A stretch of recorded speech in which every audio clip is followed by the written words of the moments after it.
Paz do Senhor Jesus, tudo bem com vocês?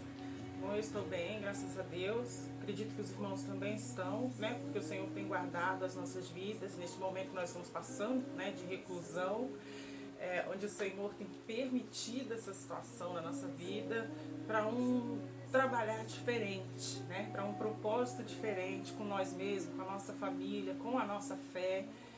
A palavra de Deus diz em Romanos 8:28 que todas as coisas cooperam para o bem daqueles que amam a Deus e são chamados segundo o seu propósito.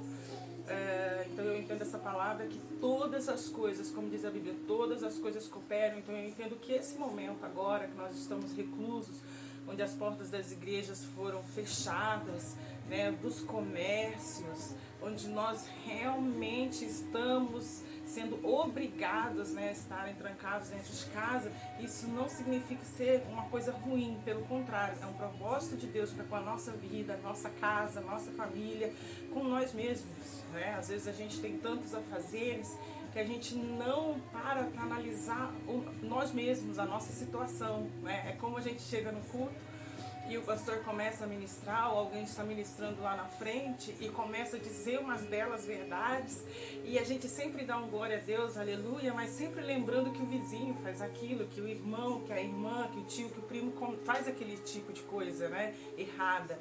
Mas a gente nunca pega a palavra pra gente, a gente nunca olha, recebe aquela palavra e fala, é verdade, eu sou assim, verdade, eu preciso mudar, verdade, eu sou tudo isso que ele está falando. Então é um momento para a gente se analisar, é um momento para a gente meditar em nós mesmos, né? É um momento para a gente mudar a nossa oração, é um momento para a gente começar a clamar ao Senhor para nos libertar, mas de nós mesmos, né? Do nosso interior, da nossa carne, das nossas vontades, dos nossos desejos, dos nossos maus pensamentos, da nossa má índole, do nosso mau caráter, porque nós não somos perfeitos, nós não somos santos, nós estamos nessa caminhada, né, diária, onde todos os dias o Senhor vem nos guardando, nos livrando, nos capacitando, e até aqui nós estamos de pé porque Ele tem nos sustentado. Então é um momento que eu acredito que a igreja realmente precisava passar por isso, né? Da mesma forma que houve a reforma protestante, né? Há tantos anos atrás, hoje o Senhor está fazendo uma reforma novamente. Hoje o Senhor está pregando nas nossas portas novas teses, né? Novas informações, porque nós deixamos o primeiro amor. E hoje o Senhor está batendo na nossa porta novas teses, né? É uma tese que já tinha sido apregoada no passado, mas nós a deixamos. Então o Senhor veio e a renovou na nossa vida, né? Então ame a Deus acima de todas as coisas. E ame a teu próximo como a você mesmo. Então esse é o momento de analisar se realmente o Senhor está acima de todas as coisas na nossa vida e se o nosso próximo está sendo amado como eu gostaria de ser amada. Amém? Então eu quero deixar aqui uma passagem que se encontra no Evangelho de Mateus, no capítulo 14, no verso 22 em diante, eu já vou lendo. Logo a seguir, compeliu Jesus os discípulos a embarcar e passar adiante dele para o outro lado, enquanto ele despedia as multidões. E despedidas as multidões, subiu ao monte a fim de orar sozinho, e caindo a tarde, lá ele estava só. Entretanto, o barco já estava longe, a muitos estádios da terra, açoitado pelas ondas, porque o vento era contrário. Na quarta vigília da noite, foi Jesus ter com eles, andando sobre o mar. E os discípulos, ao verem andando sobre as águas, ficaram aterrorizados e exclamaram, é um fantasma! E tomados de medo, começaram a gritar. Mas Jesus imediatamente lhe disse, tem de bom ânimo, eu sou, não temas. Aleluia. E respondeu-lhe Pedro, disse, se és o Senhor, manda-me ir contigo por sobre as águas. E o Senhor disse, vem. E Pedro, descendo do barco, andou sobre as águas e foi ter com Jesus. Reparando, pois, na força do vento, ele teve medo e começou a submergir. E gritou, salva-me, Senhor. E prontamente Jesus estendeu a mão, tomou-lhe e disse, homem de pequena fé, por que duvidaste? Aleluia. Subindo os dois no barco, o vento cessou. E os que estavam no barco adoraram, dizendo, verdadeiramente, ele é filho de Deus. Aleluia. Analisando essa passagem aqui, estava meditando um pouquinho nela, eu percebi, a gente sabe que além dessa passagem, né, ela é paralela também a alguns outros evangelhos, mas aqui no capítulo 8 de Mateus também, no verso 23, também fala de uma tempestade, né? Fala de uma outra tempestade, mas uma tempestade cujo é um pouquinho diferente porque Jesus estava no barco. No capítulo 8 de Mateus, Jesus estava no barco, ele entrou com os discípulos no barco, né, se recolheu no seu cantinho e dormiu, né, descansou.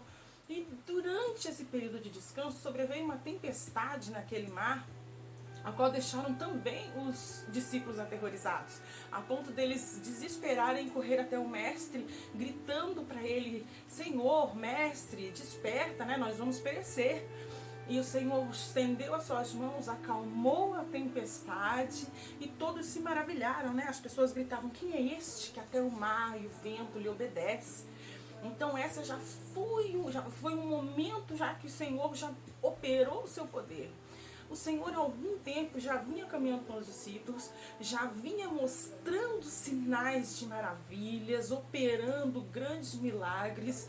Nessa passagem que nós lemos aqui, onde o Senhor impele, né, ele obriga praticamente os discípulos a entrar no barco, nesse período os discípulos já haviam vindo de um dia sobrecarregado, de um dia cansado, onde, segundo a Bíblia, só de homens era cerca de 5.000, sem contar as mulheres e as crianças.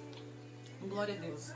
Então, se você for analisar a quantidade de pessoas que havia ali, eram inúmeras, era incontável, né? Se você fosse separar um alimento para aquelas pessoas, levaria dias para você contar quantas pessoas tinham para alimentar todas aquelas pessoas.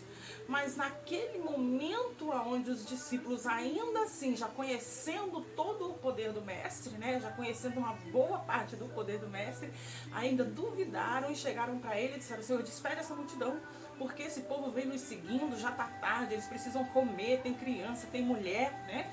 E os discípulos ali, naquela fé que ainda não estava desabrochada no seu interior.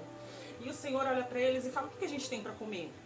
A gente só tem aqui um cestinho com 5 pães e 2 peixinhos. Para ele, para o Senhor, isso não era nada, né? Se tivesse um peixinho e meio pão, ele teria feito a mesma multiplicação.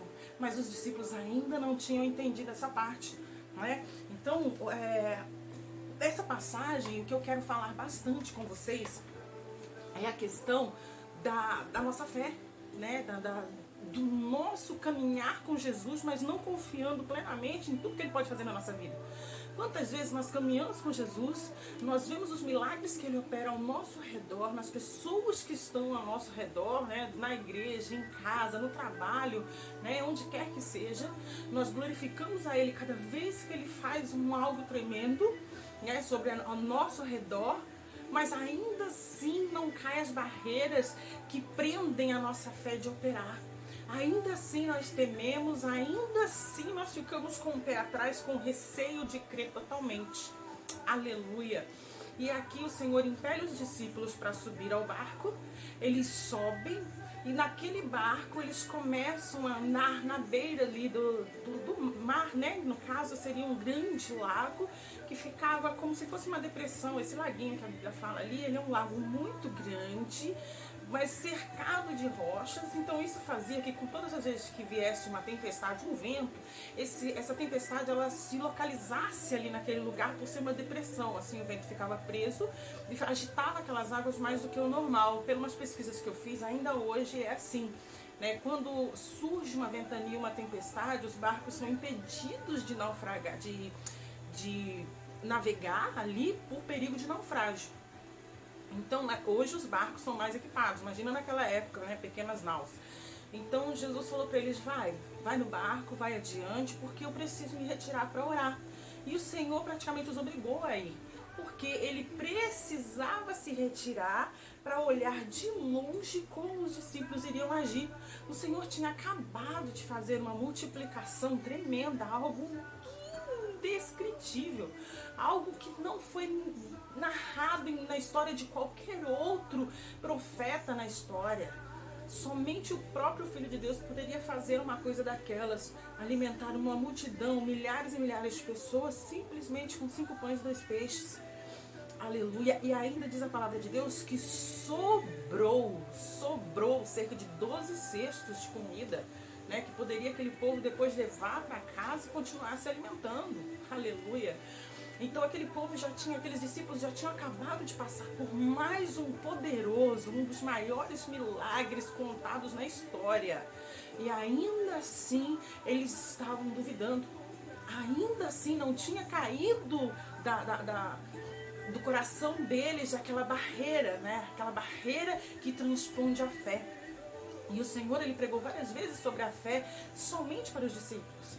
Quantas vezes somente com os discípulos o Senhor se assentou e falou sobre fé, né? Sobre o reino, e ainda assim eles duvidavam. Então ali o Senhor pediu que eles entrassem no barco, eles entraram no barco, começaram a andar, de repente começou a vir um vento. Segundo a Bíblia, esse vento era um vento contrário, ele empurrava-os para longe, né, de onde eles queriam ir. E aquele vento começou a impelir os discípulos cada vez mais longe, e quem já andou de barco, né, sabe, não navio, mas barco, sabe que quando as ondas dão uma agitada, parece realmente que vai entrar, quando ela sobe, parece que ela vai entrar dentro do barco, né? Dá um certo temor. Hoje, mesmo a gente todo equipado, né? A gente ainda tem medo de cair na água quando isso acontece. Então, aquele período onde aqueles pescadores, já conhecendo aquele lugar, onde eles já pescavam, né, há muito tempo, diz a palavra de Deus que eles ficaram aterrorizados, ou seja, deveria ser uma tempestade que aterrorizou aqueles que conheciam bem aquele local. E naquele período em que eles estavam ali, né, naquele sufoco, naquela agonia, o Senhor Jesus tinha terminado a sua oração. E ele dali, ele ficou olhando, acredito eu, pelos olhos, né, espirituais, né, não pelos olhos de homem naquele momento, mas pelos olhos de Deus, porque eles estavam longe, eles já tinham sido empurrados pelo mar, né, pelo vento, e ali o Senhor olhava de longe a angústia deles, porque a palavra diz que eles ficavam agoniados, tentando remar, né, e não conseguiam sair, não conseguiam voltar para o caminho onde eles queriam ir, devido à força dos ventos. E aí o Senhor, analisando aquela situação, segundo a palavra de Deus, diz que isso foi no cair da tarde, né, no início da noite. Ainda assim, ele ficou um período de tempo olhando os discípulos remando, sem conseguir sair do lugar. A palavra de Deus diz que por volta da 4ª vigília da noite, o Senhor vai e se coloca a andar sobre as águas, no meio da madrugada. Aquele homem andando serenamente sobre aquelas ondas violentas, ele vinha como se fosse, como se o mar estivesse numa calmaria. Ele vinha sereno, tranquilo, caminhando, e os discípulos de repente olharam e se apavoraram, porque como poderia uma pessoa andar tão tranquilamente em cima de ondas que estavam praticamente quase derrubando, quase virando o seu barco? E aí é onde a palavra diz que eles desesperaram, que eles se agoniaram, que eles começaram a gritar: só pode ser um fantasma, só pode ser um fantasma. Eu entendo por mim que à noite no mar ele é tão escuro realmente, que se eu visse alguém vindo, uma sombra de uma pessoa vindo por sobre o mar, eu também me desesperaria, né? Mas vamos entender que aqueles discípulos estavam todos os dias andando com uma pessoa que fazia milagres indescritíveis até aquele momento. Milagres que nunca foram feitos por nenhum outro homem antes dele. Então, naquele momento, eles não lembravam que Jesus andava com eles. Naquele momento de desespero, eles esqueceram quem é que caminhava com eles. E naquele desespero, o Senhor olhou para eles e se revelou o Deus Todo-Poderoso. Quando ele disse para eles: não temas, eu sou. Não temas, eu sou. Aleluia, eu sou, dizia o Senhor ali para os discípulos. Eu não quero me ater aqui nessa passagem, na parte em que Pedro vai de encontro ao Senhor. Não, eu quero principalmente me ater nessa passagem, na parte onde os discípulos, eles obedecem ao Senhor quando entram no barco. E dali esse barco começa a ser impelido pelas ondas, alcança uma tempestade. Essa tempestade os perturba por pelo menos umas 3, 4 horas, né, de balanço, de agonia, de desespero, de tentativa de sobrevivência. E o Senhor, neste período, os olhava de longe. Em nenhum momento ele os abandonou, mas ele estava os olhando de longe. Aleluia. E no momento certo, o Senhor começou a caminhar de encontro com eles. E ainda assim eles temiam. Eu quero trazer para nós hoje exatamente essa passagem. O que nós aprendemos nessa história? Quais são as lições que nós tiramos disso? Né? Vamos entender aqui que nós precisamos ser provados diariamente, porque nós temos essa fraqueza de fé. Mesmo nós caminhando dia a dia com o Senhor Jesus, nós temos essa fraqueza de fé na nossa vida. Né? No primeiro obstáculo, na primeira provação, no primeiro momento de dificuldade que nós vamos passar, nós começamos a olhar e nos desesperar com aquela tempestade que está ao nosso redor, e mesmo sabendo que o Senhor está próximo, nos olhando, nos contemplando, e que o Espírito dele habita em nós, ainda assim nós ficamos desesperados. E o Senhor vem dizer para nós: calma, não temas, eu sou. Calma, eu sou. Aleluia. Isso é tremendo. Essa passagem é maravilhosa. Porque em alguma outra passagem, Jesus estava dormindo no barco. Às vezes a gente até preferia, né? Ele está aqui. Ele está aqui. É só eu gritar que ele vai me socorrer. Mas nessa outra passagem, o Senhor nos manda aí. Vai, sobe naquele barco e vai. E subindo neste barco, nós entramos, e a partir daí nós começamos a enfrentar uma tempestade, nós começamos a enfrentar ventos contrários, nós começamos a tentar remar e a gente não sai do lugar, e a gente começa a se desesperar. E o Senhor vem nos dizer para a gente não esquecer que Ele está olhando para nós. Que no momento em que parecer que o barco vai virar, Ele vai andar sobre as águas, vai andar por sobre essa tempestade, sobre todas essas provações, sobre tudo que vem nos angustiando, tudo que está nos magoando, tudo que está nos entristecendo, nos desanimando. Ele vai caminhar sobre tudo isso, vai estender a mão dele, vai dizer para nós: calma, sou teu Deus, calma, sou teu remidor, calma, eu sou o teu Senhor. Aleluia, oh, aleluia. Essa passagem trouxe isso para o meu coração. Eu já vinha meditando nela, e quando eu recebi a oportunidade de trazer uma mensagem para os irmãos, eu automaticamente veio no meu coração essa mensagem: calma, sou eu, teu Deus. Você está aí no seu barquinho, conhecendo a sua família, tendo mais comunhão com a sua casa, ficando um pouco mais próximo dos teus filhos, ficando mais coladinha com o marido, com a esposa. Você está aí no seu barquinho e do lado de fora está acontecendo um temporal. Esse momento que nós estamos vivendo, do lado de fora tem acontecido mortes, doenças. As coisas continuam, o mundo continua ali vivendo sob o jugo do maligno, e o mal sobrevindo sobre muitas vidas. Mas o Senhor diz para nós: calma, eu sou teu Deus, calma, eu sou contigo, calma, eu sou o teu Pai, calma, aleluia. Então o Senhor vem dizer para nós: calma, calma. Se a tua alma está ficando amargurada, se o teu coração está entristecido, se você está ficando depressivo por causa da situação de não poder sair, se você está angustiado, se você sente falta daquela rotina, daquela vida ativa, neste momento o Senhor está dizendo para mim e para você: calma, calma, eu estou te provando, calma. Eu estou cuidando de você, eu estou olhando para você. Se eu entender que você não vai resistir, eu vou até você, estendo as minhas mãos, te seguro e não te deixo submergir. Aleluia. A palavra do Senhor diz que quem confia nele, as águas não irão afogar, nem o fogo irá queimar, mas nós passaremos, aleluia, sustentados pela mão do Senhor, que está estendida sobre nós o tempo todo. Então não vamos nos desesperar, vamos ter calma, que a nossa fé venha sobressair, venha ser acrescentada neste momento ao qual toda a nação, todo o planeta, a Terra vem passando por um momento difícil. Vamos aumentar a nossa comunhão com Deus. Vamos tirar mais tempo para a oração. Agora é um momento que nós não podemos dizer, eu não tenho tempo. A gente sempre ministra dizendo para as pessoas, não tem tempo para orar por causa da rotina, corrida, da rotina diária. Tira um tempinho, 5 minutos, vai orando para o trabalho, volta orando, vai no banheiro do escritório, tira lá uns 3 minutinhos de oração. Mas agora não tem essa desculpa. Agora não dá para se desculpar com o Senhor, Agora não tem mais jeito, agora é um período de oração. Todas as coisas o Senhor faz com propósito.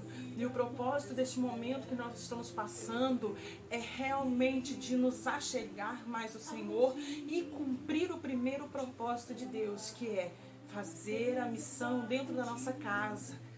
Primeiro pregar o Evangelho dentro do nosso lar, conhecer bem a nossa família, porque as pessoas muitas das vezes estão no mesmo barco, mas não se conhecem. Muitas famílias dentro da mesma casa já não se conhecem mais. A mãe tem os filhos, os conhece até os 10, 12 anos de idade. Depois eles entram na adolescência, eles começam a ter uma vida já desligada dos pais, já mais independente. E isso também cria nos pais um certo conforto, por não ter que ficar 24 horas cuidando de uma criança. E a partir daí, às vezes, a gente falha em permitir que nossos filhos andem sozinhos, caminhem sozinhos, errem sozinhos, e a gente já começa a não conhecê-los mais. A gente mora com os nossos filhos, mas a gente já não os conhece plenamente. Já não os conhece como conhecíamos antes, quando nós nos ensinamos a andar, a falar, a aprender a ler, a escrever. Então esse é um momento de resgatar isso. Assim como muitos casamentos, eu vejo notícias dizendo que os casais estão ficando muito em casa e estão brigando. Calma, isso é maravilhoso. Você tem tempo para voltar, no tempo onde vocês se conheceram, a entender o que você gostou nele, o que ele gostou em você, começarem a conversar o que foi que deu errado nesse período, por que vocês discutem tanto por determinado motivo, e começar a colocar os pingos nos is. O Senhor não faz nada sem propósito, e se tudo isso está acontecendo, o propósito do Senhor é maior. Nós não podemos perder o foco. Existe uma briga política, existe aí outros interesses em cima de tudo que está acontecendo nessa tempestade fora do nosso barco. Mas nós como cristãos, o nosso propósito é diferente. O que Deus tem conosco é diferente. Então eu quero deixar para vocês essa mensagem. Quero deixar para vocês essa mensagem que o Senhor colocou no meu coração. Vamos orar mais. E principalmente colocar o nosso país, colocar o planeta Terra, além do Brasil, todos os outros países que estão passando pela mesma tempestade que a nossa, colocar em oração os nossos governantes, como a Bíblia manda, orar, interceder para que eles tenham sabedoria para lidar com essa situação. Afinal de contas, são muitas vidas se perdendo. Nós estamos reclusos exatamente para guardar a nossa vida. Mas Deus Todo-Poderoso tem um propósito, principalmente em cima dos cristãos. Morrer, todos nós iremos morrer um dia, mas nós cristãos, nós temos tempo para nascer e tempo para morrer, e nada disso acontece sem que o propósito de Deus se cumpra plenamente através da nossa vida, porque operando Deus, quem pode impedir? Amém?